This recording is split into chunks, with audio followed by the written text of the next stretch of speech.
প্রত্যেকটি মানুষ জীবনে কখনো না কখনো এই কথাটা নিশ্চয়ই শুনেছেন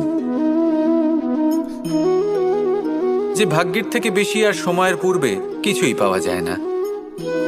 আর এটা সত্যিও বটে, কিন্তু এর থেকেও বড় একটা সত্যি আছে, আর সেটা হলো যে আপনি নিজেই নিজের ভাগ্য রচনা করতে পারেন নিজের কর্মের দ্বারা। যেমন ধরুন, যদি আপনার ভাগ্যে কোনো জিনিস না থাকে তাহলে সেটা এসেও চলে যাবে, আর যদি ভাগ্যে কিছু থাকে তাহলে তা নিজেই আসবে যদি আপনি সেই কর্ম করেন। যেমন ধরুন পাণ্ডবরা, ওনাদের জীবন কি ছিল, ওনাদের সাথে কি হয়েছিল? ওনাদের পিতা বনবাসী হয়েছিলেন, অকাল মৃত্যু লাভ করেছিলেন। এবার এটাই যদি ওনারা নিজেদের ভাগ্য বলে মেনে নিতেন আর কিছুই না করতেন, তাহলে মহাভারতের সেই যুদ্ধে জয়লাভ করে